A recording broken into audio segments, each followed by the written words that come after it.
Do, do, do, do, do, do, do. Welcome, everybody. I see only a few of you because we have our screen share, but we're very, very excited to welcome Gillian Perry to the Song Shul at home. We're glad you could all join us.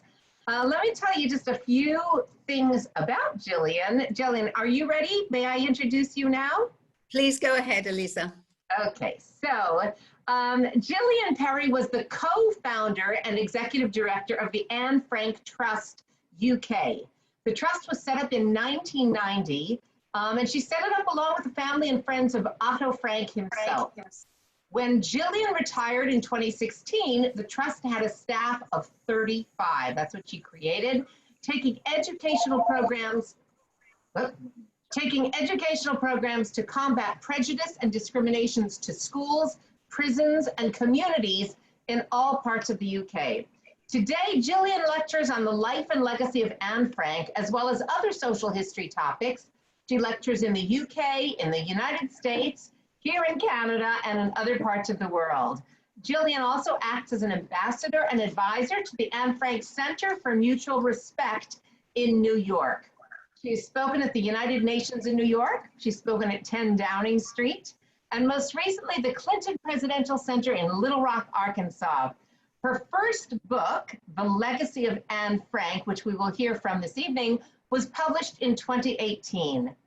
And in 2010, Gillian was awarded an MBE, that is the Membership of the Most Excellent Order of the British Empire, by Her Majesty the Queen, for her work in education. So it's pretty amazing. The most amazing thing among all of these other fantastic accolades and kudos is that Gillian is in England right now. Her bedtime was a few hours ago, but she has agreed to stay up just for us at the Song Shul. So everyone, I want you to know, we have muted you. When you have questions, please write them in. If you click on the chat at the bottom, you'll see on the right-hand side of your screen, there's a place for you to type in your question, and you will get the questions. You will be able to ask your questions, and at the very end, we will take the questions and Gillian will answer them. So for now, I'm happy to welcome all of you. I hope that you've been watching us on the Shalom Aleichem series every Friday at 6. You can do it, just go youtube.com/thesongshul. That's on Friday, but for now, we are so honored and pleased to welcome from England, Gillian Perry. Thank you so much for being with us, Gillian. Thank you so much, Elisa. And I have to say that this is the first ever lecture I have given in Canada. So I've been very excited about it. And I'm looking forward one day to coming to visit you, because I've never been to Canada. Elon, my husband, used to live in Toronto. I've never been to Canada. So one day we'll definitely be dropping by. So the legacy, the life and legacy of Anne Frank, my talk's going to be really in two distinct parts. Firstly, I do expect that you know who Anne Frank is and you know quite a bit about her story. But I'm going to really flesh out Anne Frank's as a person and also her family background. So she becomes a real person to you. So many people come to my lectures and they say, well, you know, I've come, but I know everything there is to know about Anne Frank. And afterwards they come up to me and they say, I really didn't know that. This has just been, I've learned so much today.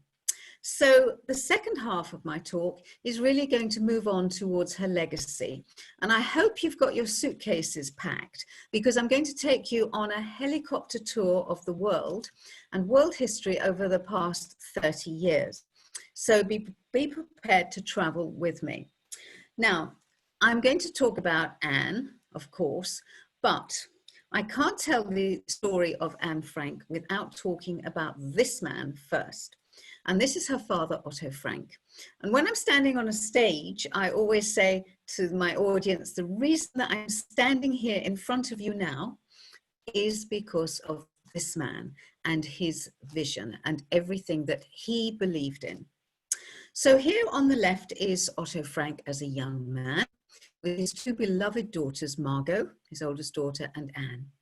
And on the right, you see Otto as an elderly man. He lived to be 91, believe it or not, and died in 1980.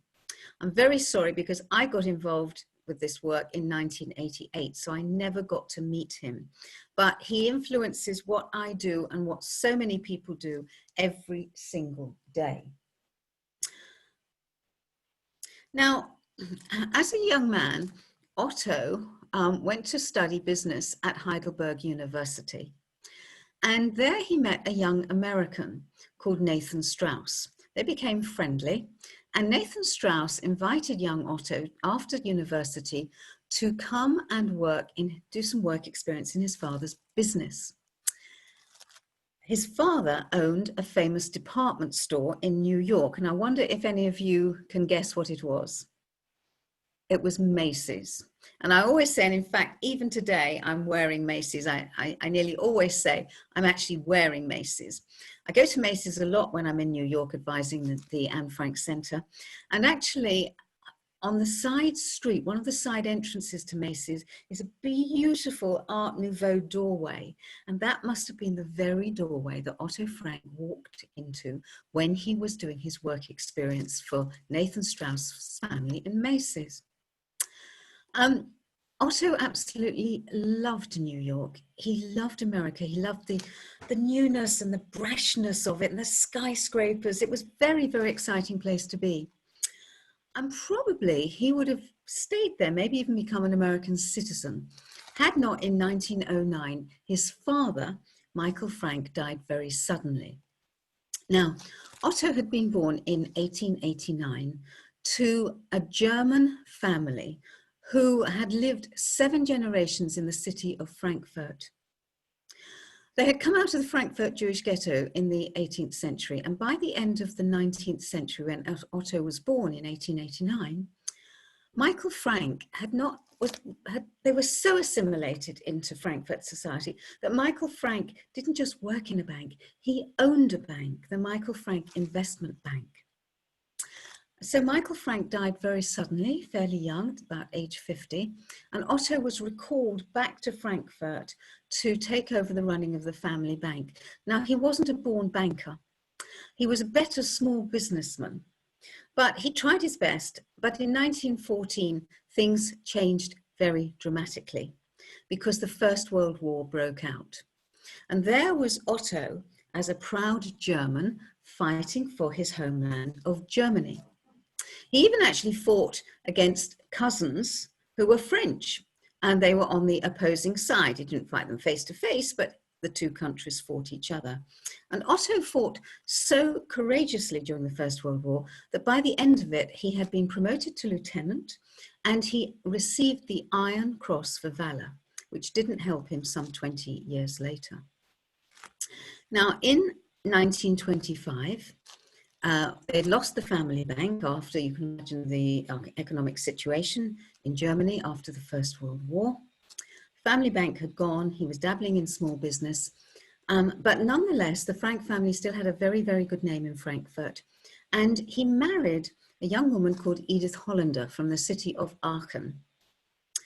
She was the daughter of a wealthy industrialist, and it didn't so much concern her father that the man his daughter was marrying wasn't really very wealthy anymore, because the Frank family still had this very good reputation. He was more concerned that they were an Orthodox family and Otto was more secular.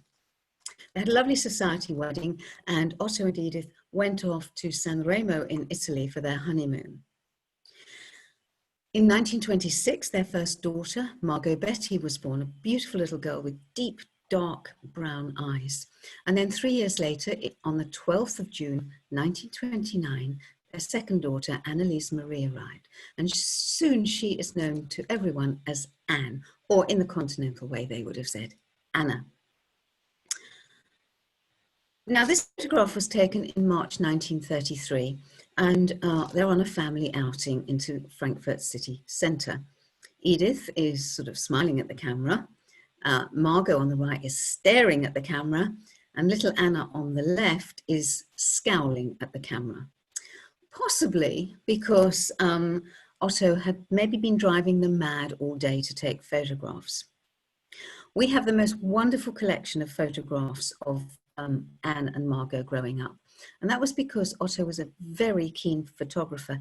He had a beautiful Leica, bought it in the 1920s, and his twin passions in life became photography and his two beautiful daughters. So that's why we have a really unusual number of photographs, and why we feed these wonderful traveling exhibitions of amazing photographs of his daughters.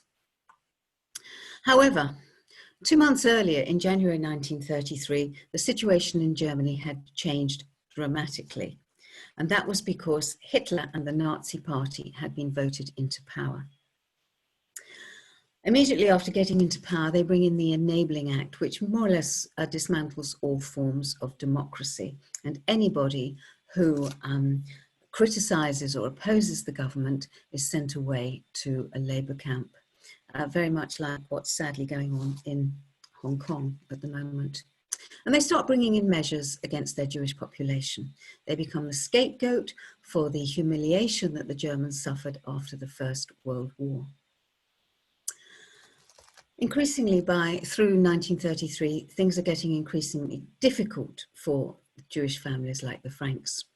And by the end of 1933, Otto has made arrangements to go and move to Amsterdam. He goes on ahead. Edith and the older daughter Margot arrive in December 1933, and in February 1934 they're joined by little Anna, who's brought by her grandmother. Now, why Amsterdam? Well, there are various reasons. Firstly, Amsterdam was neutral in the First World War. It had a long history of tolerance of minorities. Of course, many Jews who were expelled from Spain and Portugal during the expulsion in the 15th and 16th centuries made their way to Amsterdam and helped to build the city as the great trading city that it was. Also, Otto knew the city. He had sort of been involved in small business deals in the city, and probably most crucially, his brother-in-law, who lived in Switzerland, worked for a company called Opekta. And Opekta needed a representative to open their next office in Amsterdam. Opekta manufactured a product called pectin. Now, when I give this talk to schools and teenagers, and I said, you know what pectin is, not one hand goes up. But when I give it to an older demographic, also on cruise ships, a lot of hands go up. And I wonder if you know what pectin is. Well, it's a natural setting agent for making jams and jellies. And of course, in the 1930s, people would actually pick their fruit or buy their fruit seasonally, and they would bottle it and preserve it for the winter.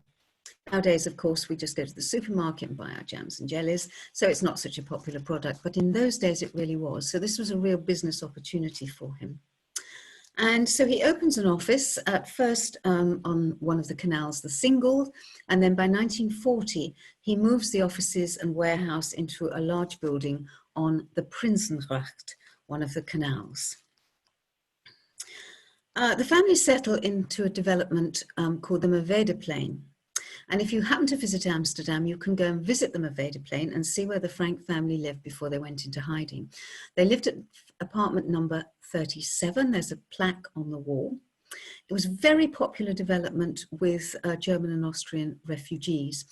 And as you can see in the picture at the back, there's, I guess, the nearest thing to a skyscraper in 1930s Netherlands. And there was a very large triangular shaped grassy area where the children would all meet each other and play. Now, the statue of Anne, of course, wasn't there at the time. It's been put up fairly recently by the owner of the bookstore just around the corner, and that bookstore is very significant in our story. So they settle into their new lives in what they think is going to be the safety of Amsterdam. Anne starts school at age 4 years old. She attends the Montessori school in Amsterdam. It was a form of education that was very popular with German and Austrian refugees. It had a balance of discipline and informality, encouraging the children to be creative. If you look carefully at this picture, you might spot Anne in the middle of it. Right in the middle, she's circled. So there she is in her class. She really enjoyed school, although she was quite disruptive in class sometimes and was often getting into trouble with her teacher for talking too much and being a little bit undisciplined. And again, if you visit the Moveda Plain, you can actually see the school. It's still a school. It's now called the Anne Frank School. And if you look on the walls, you can see that they have replicated Anne's handwriting taken from her diary. Here's some more pictures of Anne, as Otto's always there with his camera. And if you look in the bottom right of the right-hand picture, you can just make out his shadow where he was taking the picture. In the left picture, there's Anne on the right is playing with her friend Susanna Lederman, a very good friend of hers. And on the right-hand picture, Anne's on the right of the picture with Suzanne in the middle and another friend on the left. And when I give this talk to younger children in elementary school, I always sort of point out the similarities between the toys that they were playing with and the toys that children still play with. My little grandson has just received a scooter that does not look dissimilar to the little scooter that Anne's playing with in the left-hand picture. The Frank family had an enjoyable life in Amsterdam. They felt very safe. Otto's business was doing well. And at the weekends, they loved to actually get on the train half an hour out of Amsterdam and go and visit the very popular seaside resort of Zandvoort. It's still a popular seaside resort. I love the picture on the left. It's very poignant, I think. You can see the two girls, Anne and Margot, staring out to sea. And I often think, I just wonder what they're actually thinking about. Now, on the 12th of June 1939, Anne celebrates her 10th birthday with her girlfriends. Of course, Otto didn't take colour photographs at the time. This was a photo that I found hand-coloured on the internet. But I think it's rather lovely to be able to see these girls in perhaps their dresses were different colours, but it doesn't matter. It makes them look real and contemporary. So you can probably spot Anne. She's second on the left in the gorgeous vivid green dress, all in their best dresses. On the far left of the picture is one of her best friends, Jacqueline Van Marsen. She survived the Holocaust, and I've met her several times in Amsterdam. The next girl after Anne is her friend Susanna Lederman. Now, sadly, Susanna was murdered in Auschwitz very soon after her arrival in 1943. Slightly taller girl next to her is Hannah Pick-Goslar, known as Lies Kroesens in Anne's diary. She also survived Bergen-Belsen, and she still is alive and living in Jerusalem. I've met her several times. She's a lovely lady. The other 5 girls on the right, they're all her non-Jewish friends. And interestingly, the tall girl in the middle, her father by then had actually joined the Nazi party, the Dutch Nazi party. So you can see she's got a variety of different friends. Now, 11 months after that photograph was taken, the unthinkable happens. And on the 5th of May, 1940, Germany starts bombarding the port of Rotterdam at the mouth of the Rhine. Very strategic for them. After 5 days of intensive bombing, and actually the city of Rotterdam was more or less flattened during this bombing, the Dutch capitulate. Germany invades the Netherlands. The Dutch government and the royal family flee to London.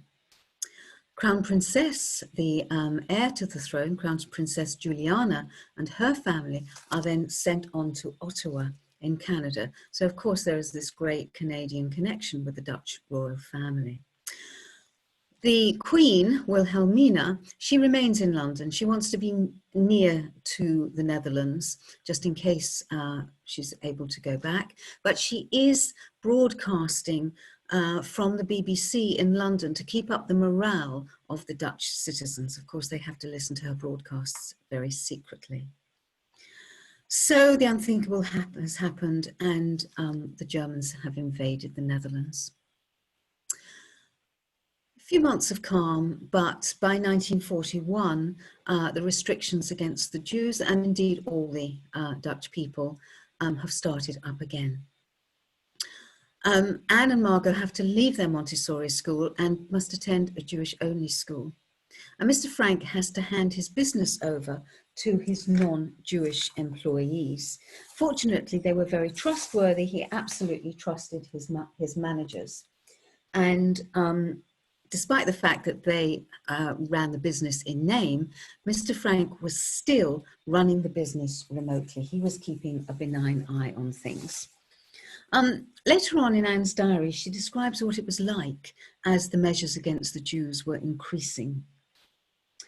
After May 1940, good times were few and far between. Our freedom was severely restricted by a series of anti-Jewish decrees.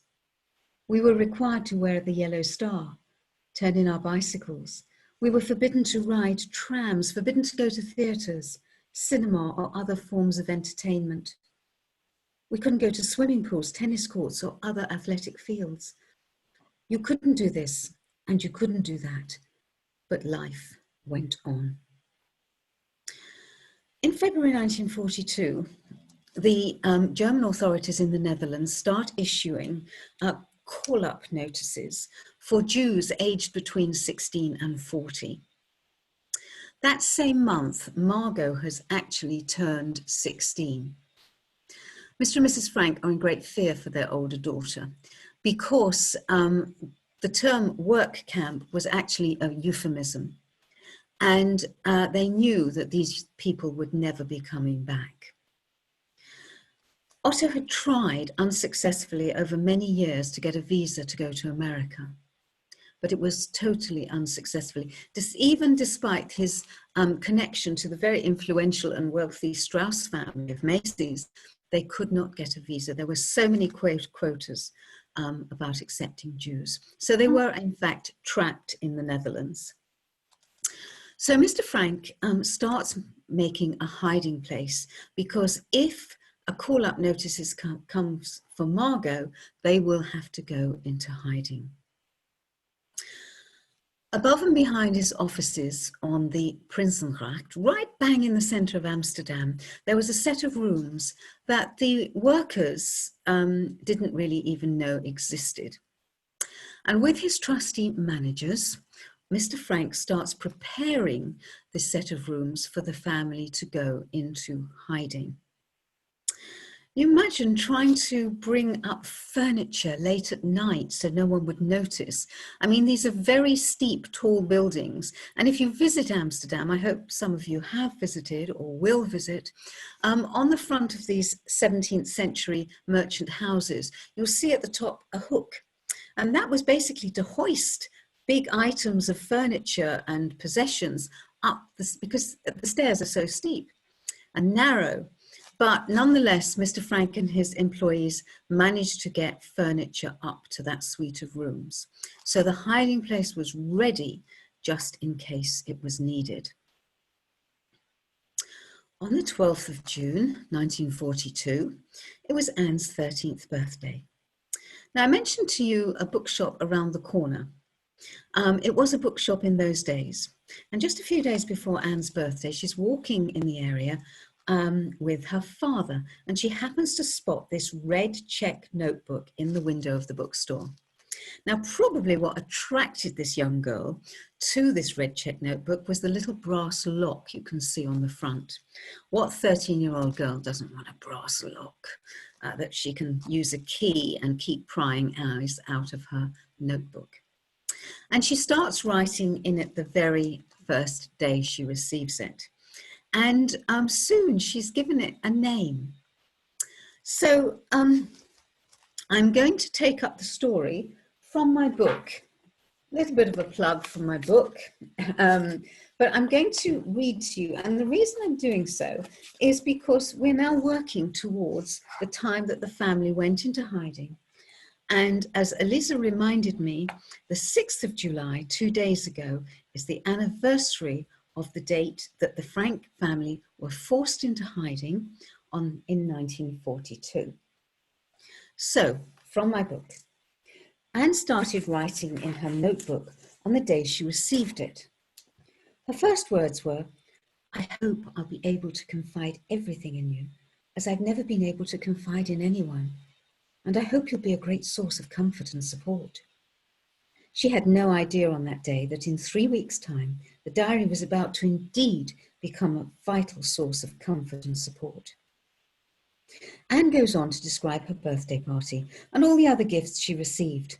And over the next few days, she shares her privately held views about her school friends. On this matter, she doesn't hold back, using adjectives such as stuck up, sneaky, and vulgar for some of her unfortunate targets.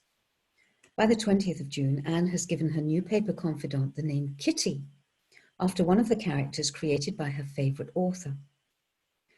Kitty is to become her friend.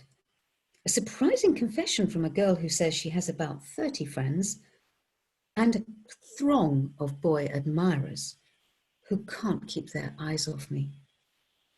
But with her human friends, she feels the talk is superficial and about ordinary everyday things. Kitty will be her true friend. Paper will be her intimate confidant. And anyway, no one's ever going to read it. 3 weeks after Anne had started her diary, on the afternoon of Sunday, the 5th of July, the doorbell on the Frank family's apartment unexpectedly rang. It was a postman, delivering the dreaded notice for 16-year-old Margot to report at midnight for transportation to a work camp. According to the notice, Margot would be permitted to take a number of specified items in a single suitcase, which had to have first and last name, date of birth, and the word Holland written on it. In a foreboding of the true fate of the deportees, this was explained to be important because the owner's suitcase would be sent by a separate train. The hindsight of history gives us a grim insight into these bureaucratic instructions. By this time, not only Auschwitz, but Belzec and Chelmno concentration camps were fully operational in carrying out the extermination of Jews. The very next day, early on the morning of the 6th of July, the Frank family left their Moveda plane home together and trudged in the pouring rain across the city to the offices of APECTA. They were each wearing several layers of clothing and carrying one satchel, plus another bag laden with essential items. The city was still dark and people were scuttling about to get out of the downpour, so no one would have really taken much notice of the sodden group of people who were leaving their home for good. To reach the stairs to the hiding place involved slipping through a door that had been carefully concealed by a strategically placed wooden bookcase. The bookcase had been filled with the normal office paraphernalia of document folders so as not to arouse any suspicion from Mr. Frank's office workers. Even to this day, all visitors to Anne Frank's hiding place access it by stepping behind this bookcase. There you see the bookcase on the right, and once the Frank family had gone into the hiding place and up the stairs, they pulled the bookcase in front of the door. And there's an old photograph of the front of 263 Prinsengracht. It looks very different now. The building, of course, is the same, but the entrance is very different.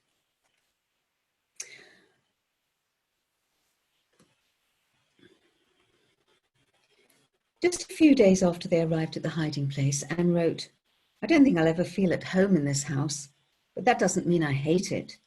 The annex is an ideal place to hide in. It may be damp and lopsided, but there is probably not a more comfortable hiding place in all Amsterdam."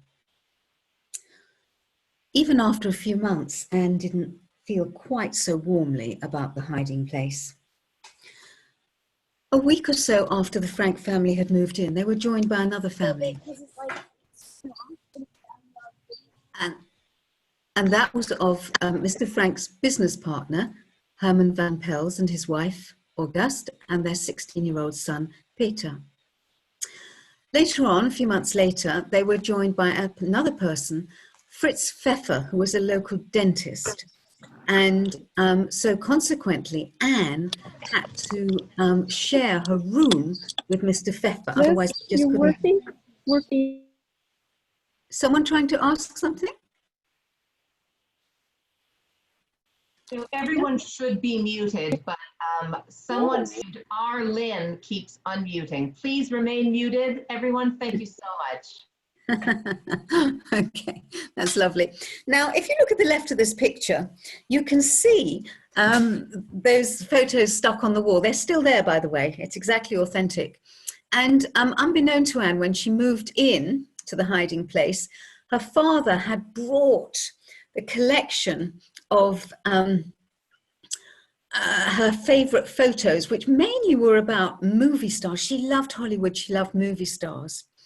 And if you look at the bottom right of the picture, you might be able to discern pictures of the two British princesses, Elizabeth and her sister Margaret. And about 15 years ago, I was taking the Queen's youngest son, Prince Edward, the Earl of Wessex, around the exhibition, the Anne Frank exhibition. And there was a photograph of Anne's bedroom, of this wall with all the photos. And I said to him, "Is there anyone here you recognize, sir?" And he looked and he looked and they went, "Oh, there's my mother." So that was quite an amusing thing. So Anne starts writing because she takes her beloved check notebook with her.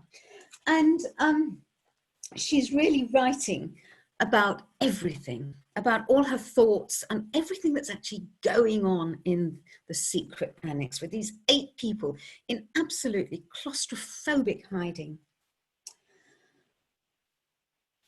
She was recording all aspects of her life in hiding, how it felt to be isolated from her friends, which is something that so many young people have been experiencing over the last few months, not being able to go to school, what it went on in the secret annex every single day, and how annoying the adults were, and also her fears about what was happening on the outside world and what would happen to them if they were found.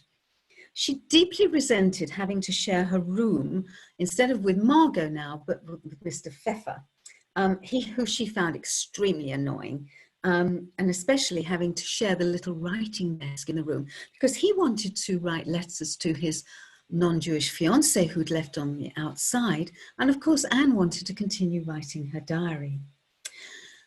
Anne wrote about her dreams of growing up, imagining her future life when the war was over, and her ambition to be a writer. And also, you know, as well as writing her diary, she was also writing stories. She was letting her imagination fly out of the window of the 4 walls of the hiding place. On the 5th of April, 1944, she wrote, "When I write, I can shake off all my cares. My sorrow disappears. My spirits are revived." Now, this was Peter Van Pels. He was the son of Otto Frank's business partner, Herman Van Pels, and his wife. So there were actually 3 teenagers in the hiding place, Anne, Margot, and Peta. Now, by early 1944, remember, Anne has transitioned during that time from a child into an adolescent and everything that goes with it. So she was experiencing different emotions. Her body was changing. She was getting bust. She was getting her periods. She was menstruating. And she was getting these feelings of longing and love. And they were all targeted on Peter. And the 2 teenagers used to go climb the ladder up to the dusty, dirty attic of the hiding place, where they could actually be away from the annoying adults. And they really opened up themselves to each other about their feelings and their fears and what they wanted to do when hopefully they would be liberated. So Anne starts describing what it was like to fall in love in the secret annex. And in fact, she even enjoyed her first kiss with Peter. But over the course of the spring of 1944, she suddenly felt out of love with Peter again. She felt she had outgrown him. Because by April 1944, this girl had a new passion. The Dutch education minister in exile in London announced on the BBC that he would ask the Dutch people who were trapped under the control of the Germans to write journals, to keep journals and diaries that could be published after the war and shared, to really describe their experiences. Anne really jumped on this, and she immediately started editing everything she'd written in her diary up to then for publication after the war. And also she continued to write her diary every day. So she was simultaneously editing everything that had been written before and continuing to write her diary. Over the coming months, Anne described how she felt the world should be, with people behaving better towards themselves, each other. And she battled with the two sides of her teenage, adolescent personality, don't we know that? And she felt that she showed the adults and the others in hiding her very flippant, cheeky, precocious side, but she knew that deep down she was a much deeper person. And if you read the final entry in her diary on the 1st of August 1944, you will see that she is really battling with the two sides of her personality. Now, the other thing that gave her great comfort in those 2 long years in hiding was nature. And she admitted that when she'd lived on the outside, she hadn't really appreciated nature. She writes a lot about nature in her book. And if you look out of that window, that was the only window that she could see out of, because this is up in the dusty old attic. And it overlooked a chestnut tree, which sadly is no longer there. It died a few years ago. But she writes so beautifully about nature, and she writes, "It's not my imagination. Looking at the sky, the clouds, the moon and the stars really does make me feel calm and hopeful." So really her only view of the world was from this top window, because all the windows down below had been blacked out, obviously so no one could see in. And really this tree and the sky was all she could see of the world for 2 years. Now, I can't tell this story, of course, without talking about some very, very important people. And they were the helpers.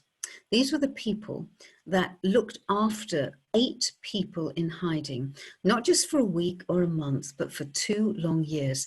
And bear in mind that during this time, of course, the Netherlands was at war, occupied, and food was rationed. It was very difficult to get enough food to feed your own family, let alone feeding 8 other people.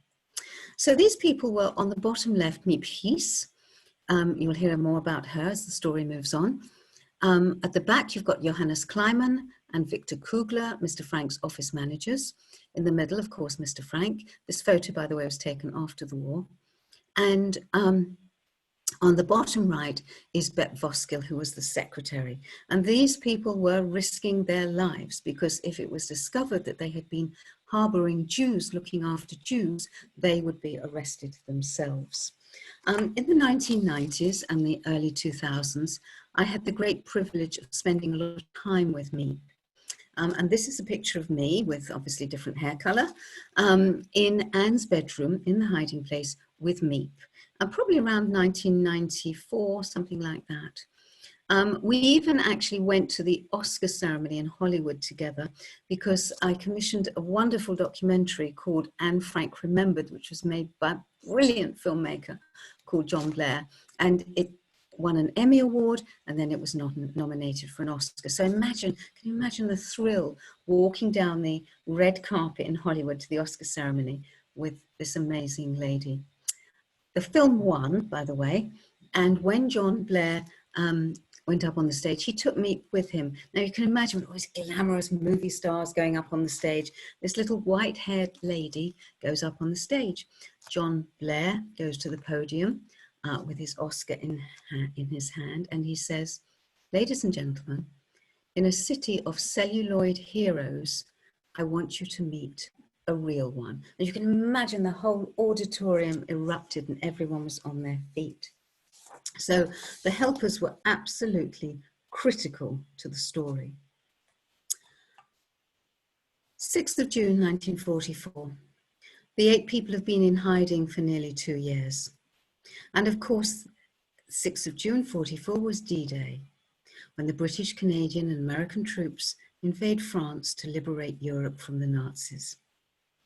Anne is so excited. She writes so movingly. She feels that friends are on their way to liberate them. And this little girl, who was very disruptive in class and often in touch with trouble with her teacher, wrote, "Maybe, just maybe, I'll be able to go back to school in the fall and continue my studies." In actual fact, the 3 teenagers in hiding had been studying every day because Mr. Frank made sure that he was giving them tuition in their lessons. Every morning they would do several hours tuition so they wouldn't fall behind with their schoolwork. The 4th of August 1944 is a warm and sunny day in Amsterdam. At around 10 o'clock that morning, someone, and we don't know who, made a call to the Gestapo office. There are Jews hiding on the Prinsengracht. At 10:30, Mr. Frank's staff were working as normal in their offices, and a Viennese Gestapo officer called Karl Josef Silberbauer, accompanied by 2 Dutch policemen, burst into the offices brandishing pistols. They point to the staff, and then they point to the bookcase. So somehow they realized that the bookcase was hiding something. Sadly, Mr. Kleiman and Mr. Kugler open the bookcase and have to lead the arresting officers upstairs. The 8 people in hiding are taken away. They're first taken downtown to the Gestapo headquarters, where they are interrogated for 2 days. They're then put on a train to Westerbork, which is the transit camp in the north of the Netherlands. Ironically, the Frank family and their friends leave Westerbork on the very last train leaving the Netherlands for Auschwitz. I mean, had the family been arrested perhaps a month later, they would not have been on that last train. So they arrive in Auschwitz in September 1944. And at the beginning of October, Anne and Margot are separated from their mother and sent on to Bergen-Belsen. Now, Bergen-Belsen is a camp in northern Germany, which by that time was very, very difficult to survive. It was more or less abandoned by the Germans, and there were tens of thousands of inmates living in the most terrible conditions. There was contaminated water, very little food. I mean, I've spoken to many Bergen-Belsen survivors, some of whom said, I don't even remember eating any food all the time I was there. And there were waves of this deadly disease of typhus going through the camps. Now, if you have no nutrition and you're wasting away, it is very difficult to survive the disease of typhus. Sometime in the spring of 1945, Margot and the next day Anne succumbed to typhus. Ironically, their father, Otto Frank, by that time had already been liberated from Auschwitz on the 27th of January. And by the time these little girls were dying of starvation and despair, their father was on his way back to Amsterdam. Now, it took a long time for Otto to get back to Amsterdam from Auschwitz in Poland, because most of Western Europe by that time in January was still at war. And it took 5 months for him to arrive back in Amsterdam. He had nowhere to go. The apartment on the Meveda Plain had been requisitioned. So he goes to live with Miep, the helper, and her husband Jan, who was in the Dutch resistance. He doesn't give up in his search for his 2 daughters. He knew that his wife Edith had died on the 6th of January in Auschwitz. He'd heard that en route home, but still believed that there was hope for his 2 young daughters. He puts an ad in a newspaper asking if anyone knew of their whereabouts.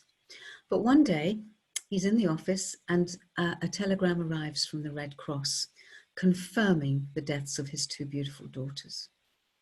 He walks out of the room with a white face, and he approaches Miep, who's sitting at her desk, and he says, "Miep, the girls are no more." And with that, Miep goes to the drawer of her desk, and she pulls out Anne's little red check notebook. She gives it to Mr. Frank with the words, "Here you are, Mr. Frank, here's the testament of your daughter." When the family had been taken away, Miep and the secretary, Bep, had very bravely gone up and broken the lock that the police had put on the door, broken the lock to see if there was anything they could rescue for the Frank family before the German occupiers came and requisitioned everything. And they found Anne's diary thrown on the floor along with all her exercise books and papers, in other words, all her writing. Miep gathered them up to keep them ready to give back to Anne, because she knew it was late in the war, and the chances are that Anne and Margot and the whole Frank family would come back home. Sorry. There we go, sorry. Otto reads the diary, and he realizes that even though he'd lived with his daughter for 24/7 for over 2 years, he felt he really didn't know her hidden depths. It was an incredible testament, but then it caused a dilemma. He always, on the one hand, knew that his daughter wanted to be a published writer. It was her great ambition. But on the other hand, she hadn't been very kind in her diary to her mother and to the other members of the group, the other adults in hiding, who'd all tragically lost their lives. So what does he do? He shows it to a few friends, and eventually a literary critic called Jan Romain publishes an article in the local newspaper saying everybody must read this diary. A publisher comes forward, a small Roman Catholic publisher called Contact, and they agreed to publish Anne's diary in a very small edition of 1,500 copies. By the end of that year, they've published a second edition, and February the following year, a third edition. And it becomes a publishing sensation around the world. In the US, they publish in 1952 with a foreword by Eleanor Roosevelt, no less. In the UK in 1952, and Germany and Japan, countries that were, of course, on the opposing side in the war. And then something strange happens. I'm just going to actually read this quote to you because it's very interesting. It's one of the first things she wrote in her diary. Just a few days after getting it, she writes, "Writing in a diary is a really strange experience for someone like me. Not only because I've never written anything before, but also because it seems to me that later on, neither I nor anyone else will be interested in the musings of a 13-year-old schoolgirl." Well, actually not interested. To date, the diary has sold over 30 million copies. We used to say that it was probably the most widely read book in the English language after the Bible, but of course that was before Harry Potter came along. It's been published in over 70 languages. I was walking through Bangkok airport a few years ago and saw a copy in the airport bookstore in the Thai language. And every year there are new productions, performances, documentaries, books about Anne. She is constantly still being read and admired. John F. Kennedy said in the 1960s, early 60s, of the multitude who throughout history have spoken for human dignity in times of great suffering and loss, none is more compelling than that of Anne Frank. And then a strange phenomenon started happening, that teenagers who felt that they couldn't really share things with their parents started writing to Mr. Frank. Because in Anne's diary, she writes so warmly about her father and the relationship they had, that he came over as a very liberal-minded, very worldly man. And so he started receiving letters from all over the world. And every single letter he received was answered using an old typewriter. with the aid of his second wife, Fritzi, whom he married in 1953, another Holocaust survivor. So this is quite an incredible phenomenon. And I was giving a talk in New York last year, and a lovely lady came up to me afterwards, and she showed me letters she had received from Mr. Frank in the 1970s when she was a teenager. And she couldn't believe it when she wrote to him and she got a response. And then, being a polite young girl, she wrote back to him to thank him for the letter. And guess what? He wrote another letter to her in response. So basically, he was living his life, perpetuating Anne's diary as a force for good, so that other teenagers would not have to suffer like his own daughters had. And it was giving him a new lease of life to do this. Now, in 1960, the whole area around the hiding place was becoming very derelict. These were very old 17th century houses, and there were plans to knock it down. But by that time, people were coming on pilgrimage and looking at the building from across the canal where Anne had been hiding. And so Mr. Frank went to the mayor of Amsterdam and with a group of friends, and the city of Amsterdam agreed to put in money to preserve the hiding place. He wanted to open a museum, but not a backward-looking memorial. This was going to be more of a forward-looking educational institution. And he started holding international student conferences for older teenagers to bring young people together at an impressionable age and break down barriers of difference and mistrust. And can you believe, just 15 years after he'd been liberated from Auschwitz, some of the first teenagers he invited to the conferences were Germans, West German students, because he so believed, this man who had been so badly treated by his homeland, Germany, he still believed in the power of education and bringing people together. The Anne Frank house is visited by 1.5 million people a year. Of course, in the post-lockdown and social distancing era, it's going to be far less.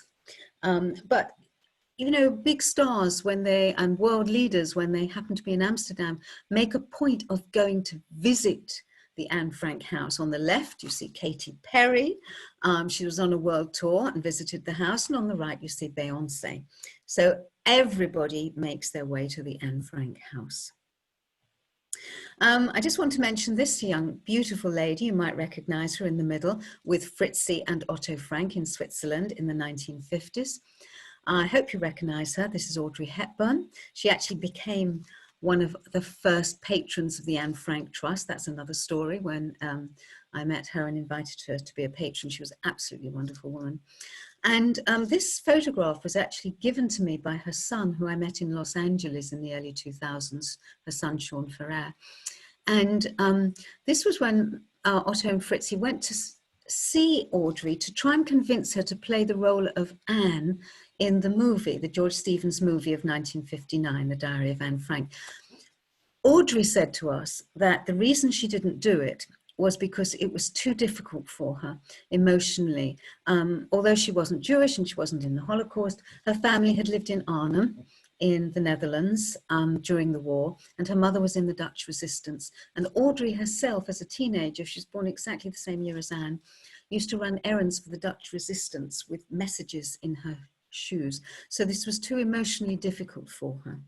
And Sean, Audrey's son, gave me a copy of this photo, and he said his mother used to have this photograph on her bedside table until the day she died in 1993. She so admired Otto Frank. Now, in 1985, the Anne Frank House created a traveling exhibition, and that has gone all over the world. And that's how I first became involved with the work in 1988, when it was invited to come to our town on the south coast of England.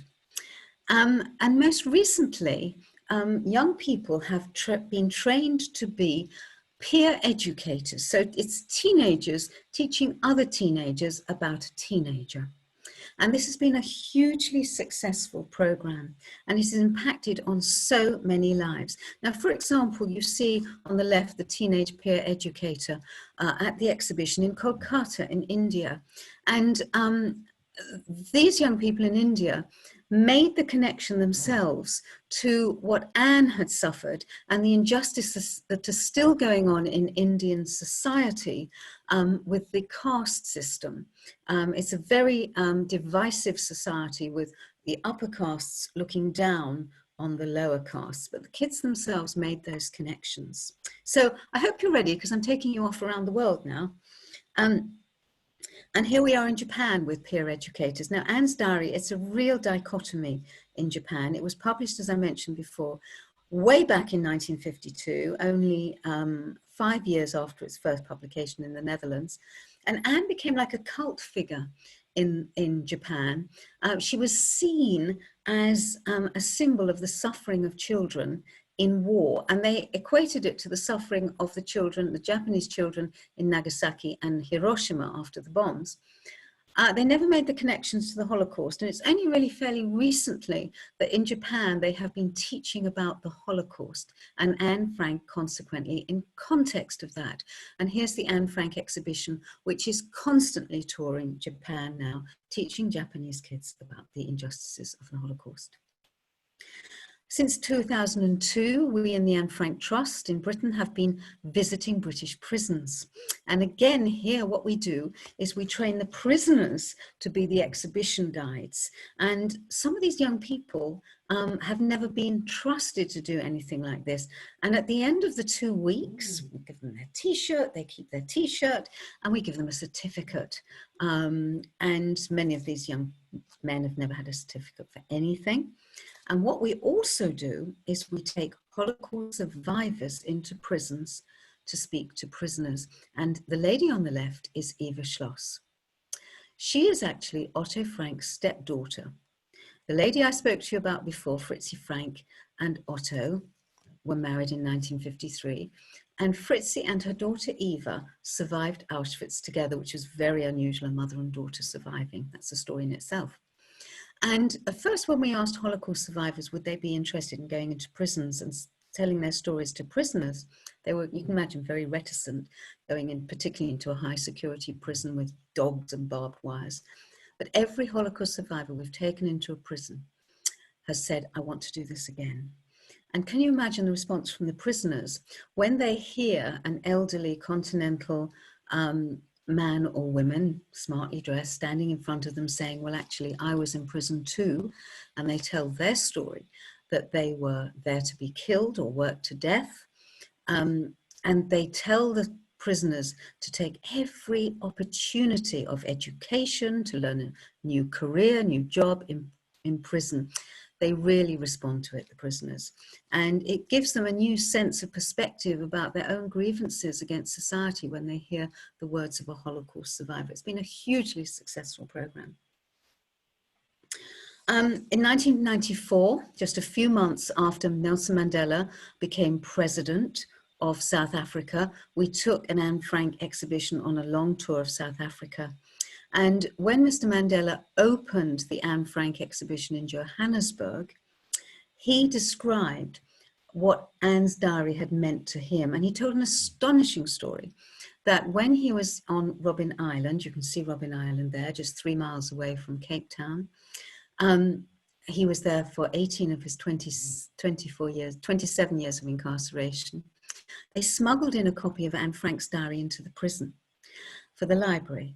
And he encouraged all the prisoners, the young prisoners, political prisoners, to read it as an inspiration and to read Anne's message of hope. And you know, it was read so much, this little paperback book, that it fell to bits.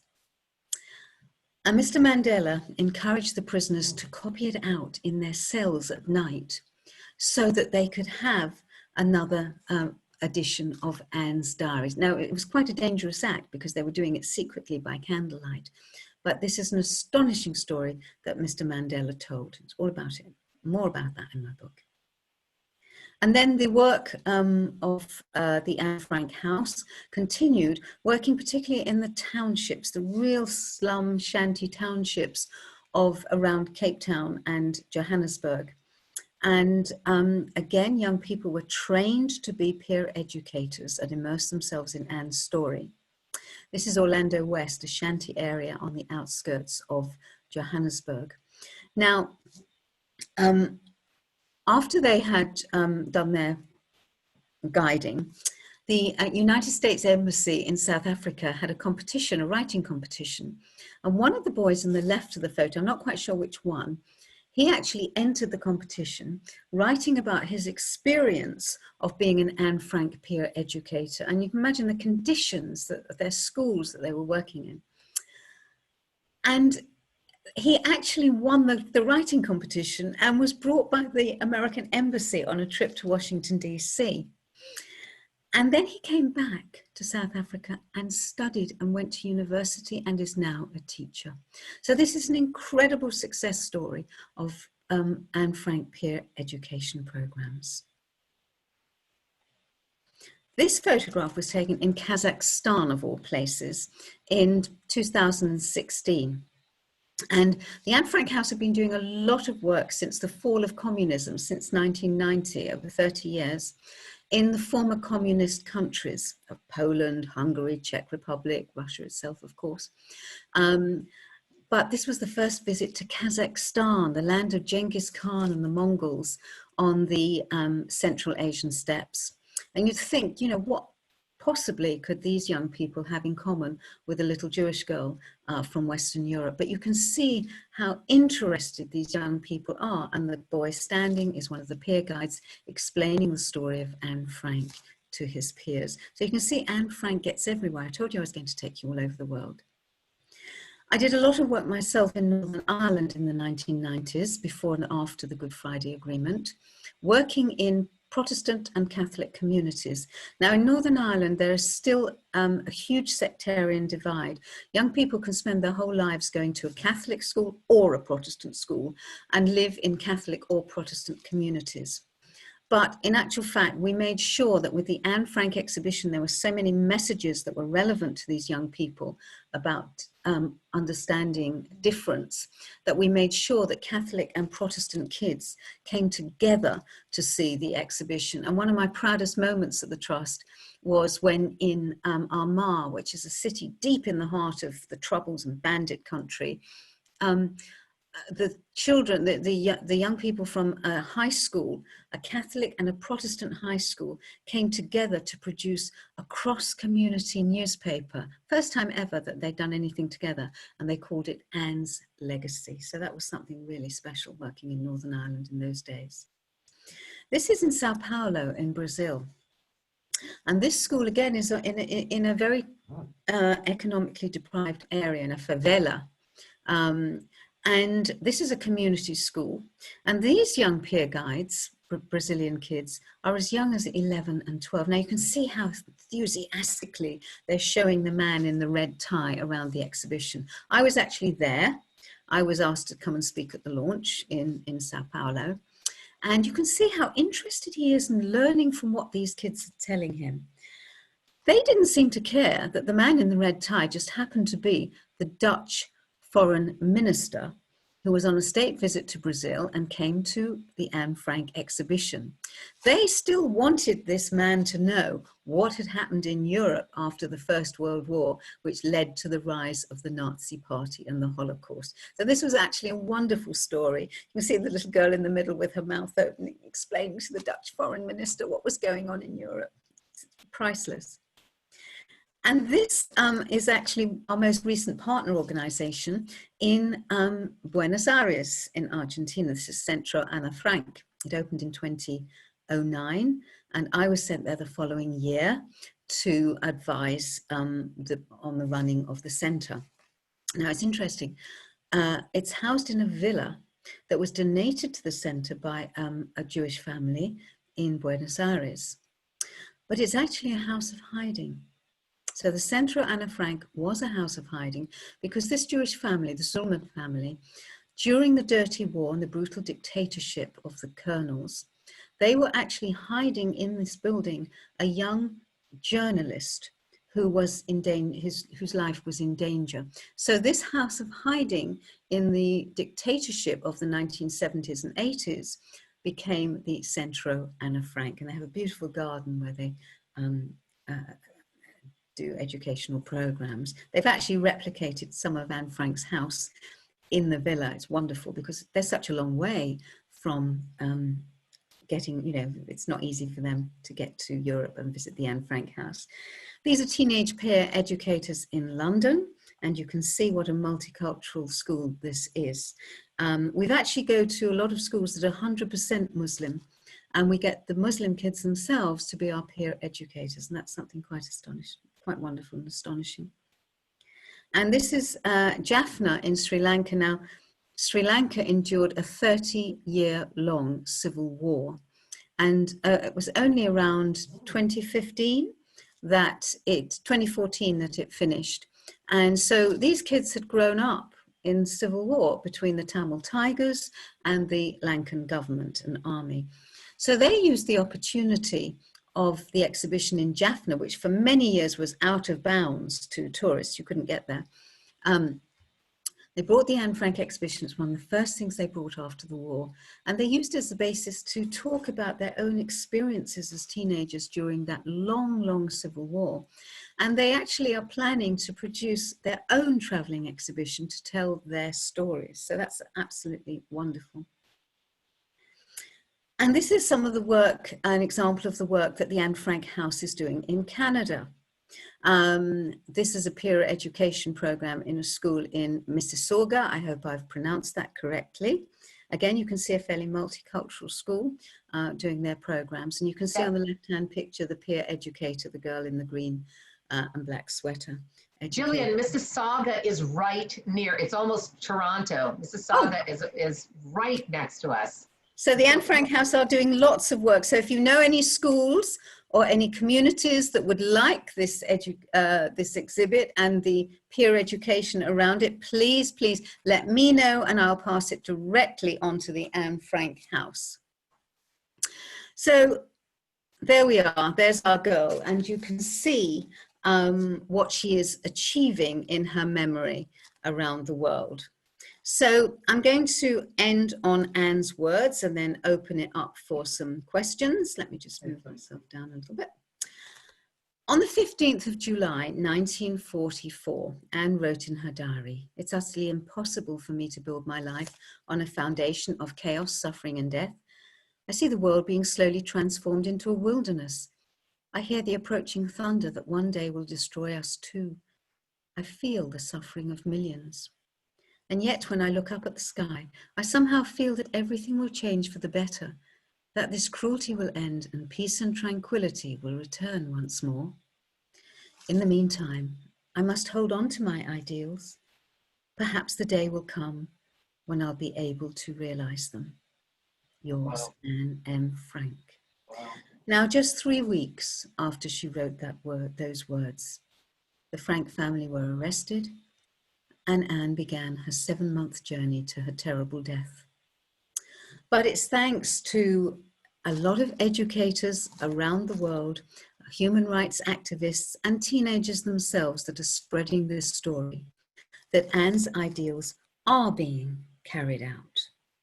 And just on a final note, if I could remind you of my book, all the people that I've spoken about and many, many more inspirational people are featured in the book.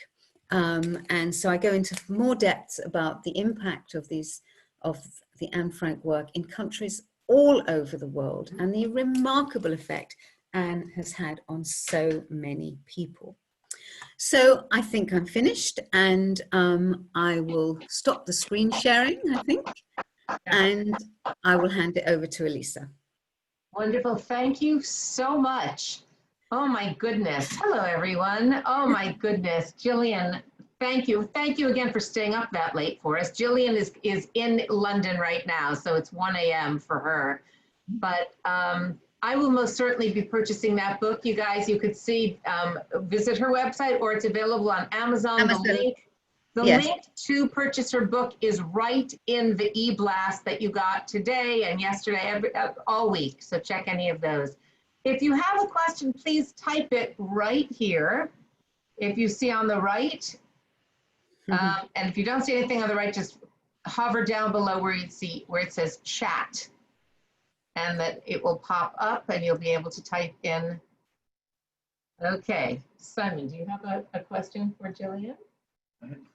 I'd like to know when she's coming to Toronto when this Oh, goes over. I tell you what, Simon, Elon and I will be with you because, yes, Elon, he's head down on writing 3 books in English at the moment about his time in the Israeli army. He's got 3 commissions. So, Elisa, he said he would love to talk to you more. But his train of thought was very much in the book. But he said, we must make a point of going to Toronto and we'll go and see Elisa and Simon. And we'd love to. We'd absolutely love to. So I have a question. I have a question about the building where the Opekta factory was. I know it was still working as, it was still the offices when Otto came back.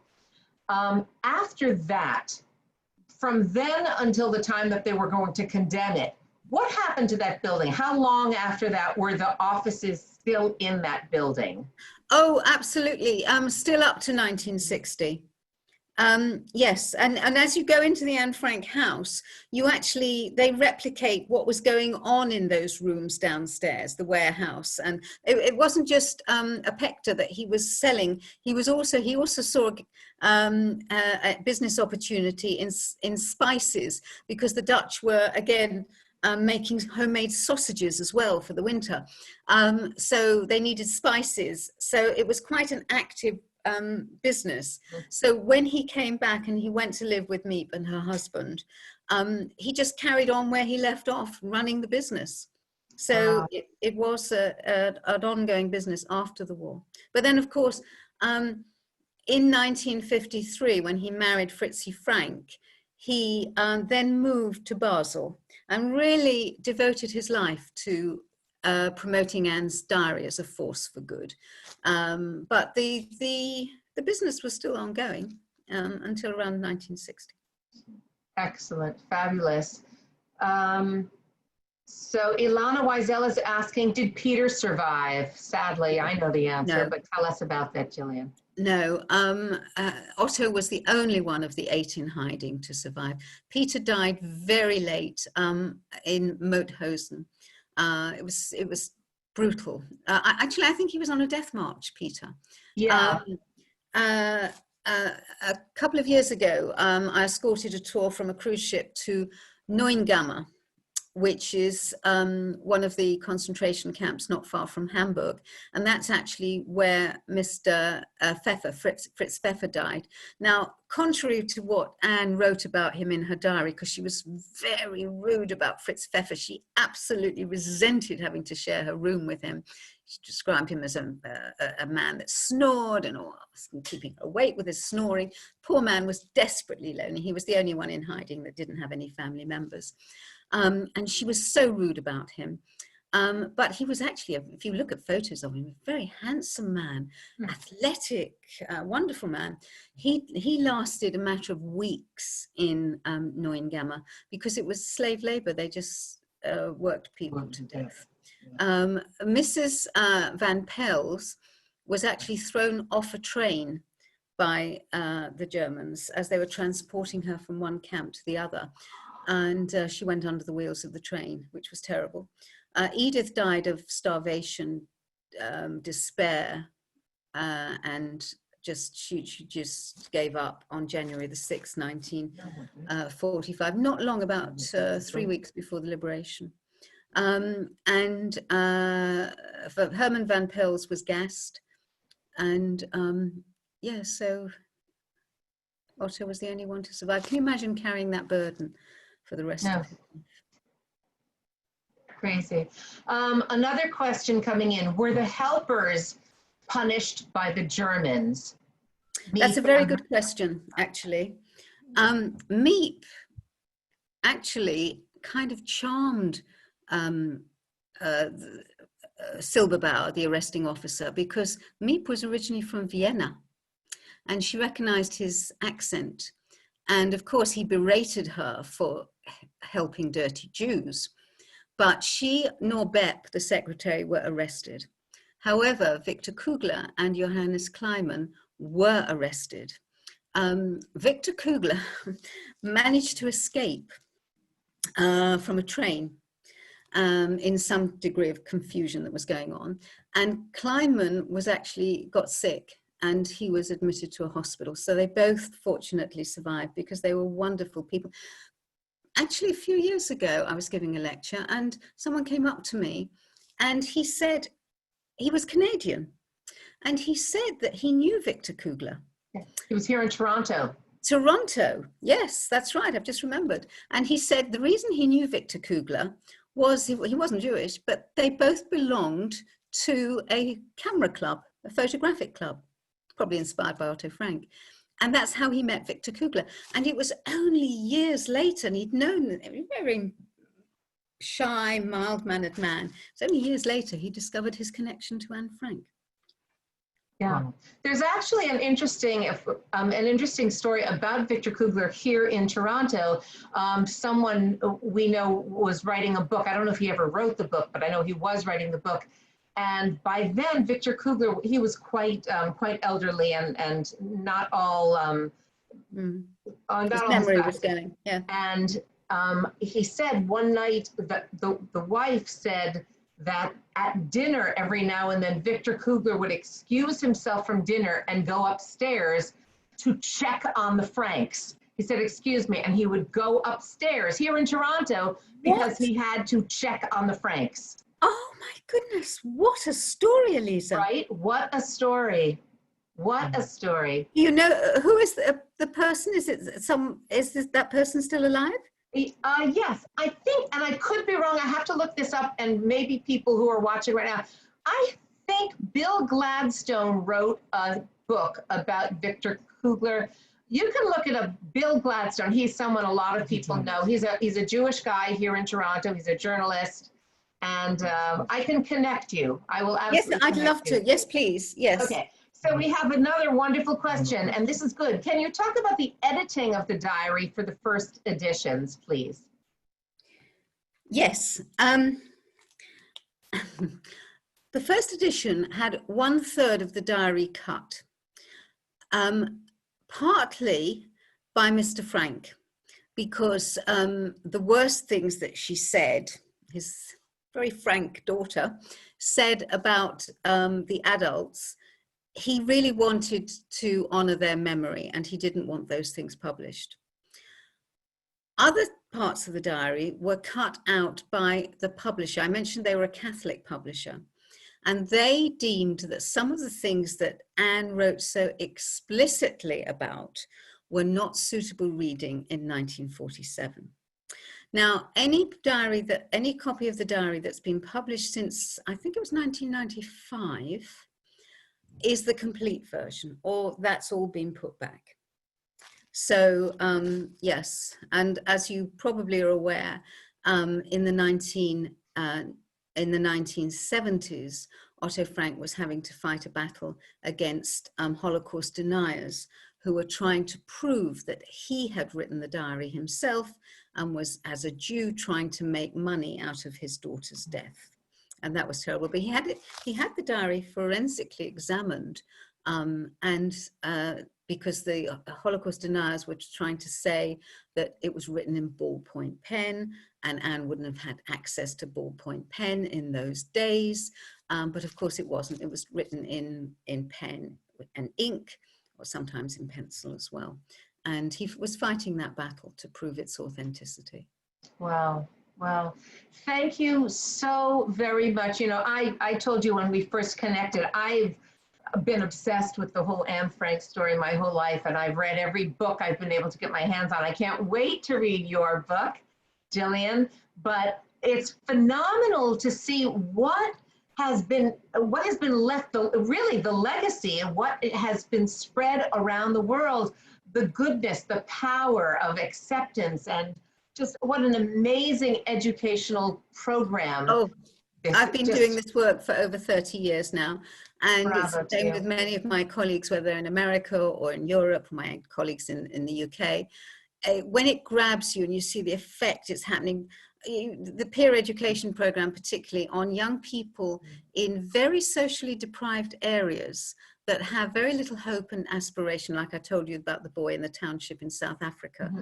We have a lot the same, and it's in the book, about post-industrial areas in the northeast of England, for example, the former mining communities where the mines have closed down and there's very little hope and aspiration for the future. But you get these kids and make them become Anne Frank educators.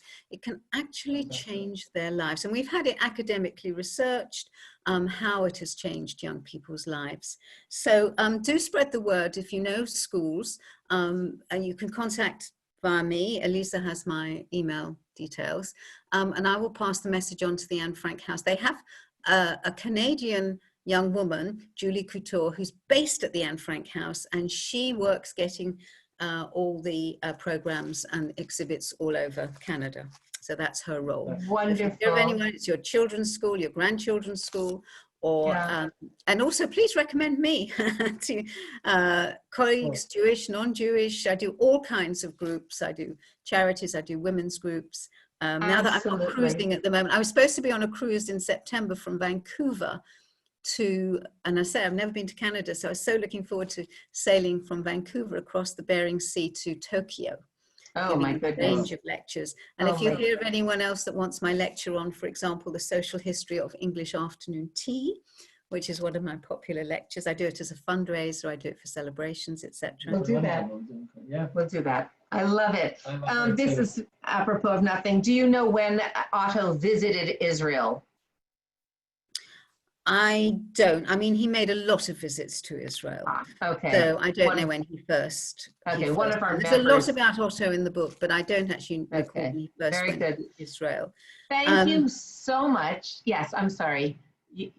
No, I was just going to say, I've really enjoyed my first trip to Canada. Couldn't have been nicer. And we'll get our, we will definitely come and see you one day, and we'll get our singing voices ready, because your Shul, Simon and Elisa sounds wonderful. It is the coolest Shul. I don't say that because it's us. I say it because it is. I mean, our members they are the heartbeat, and it's just, it's an amazing community and harmony. So wonderful. Well, you've done brilliantly. Thank you. Mel, here's a question for you. Someone asked, would it be possible to get a copy or see the recording of tonight's presentation? Unless there's a problem with Gillian, we can edit it and maybe put it up on the Song Shul channel. Okay. Mel, if there's any problem, I can give you a pre-recorded version via YouTube. Oh, that would be wonderful. It's a private link to YouTube, so it won't have the interaction and it won't have the Canadian elements. It's a pre-recorded version, if this doesn't work. And the other thing I would like, if it's possible, to have the chat. If I could have a copy of the chat. Yes, absolutely. Comments, with any comments, that would be great. Wonderful. Thank you everyone for being with us. Thank you a million times, Gillian. We are so grateful My great to pleasure. you. Lovely. And what a lovely introduction to Canada. You're wonderful. Stay healthy, everyone. Stay home. Wear your mask and be healthy. We can't wait to be together with you in person, to touch you, to hug you. I'll see most of you 6 o'clock Friday evening for our live broadcast. Join us, Thank you so much, Gillian. I'm so looking forward to meeting you. Sound's not working. Husband. What did Mel say? Sound wasn't working for Simon. Never is. Simon was saying that he'll see most of us on Friday at 6 o'clock for the Shalom Aleichem series, Wish I could be with you. live on YouTube. And we look forward to seeing Gillian either here in Canada in person, or when we are in London, we'll be leading a trip there. We will definitely connect with you and have you with us for one of your brilliant presentations. So Lovely. thank you, everyone. Good night, everyone. Good night,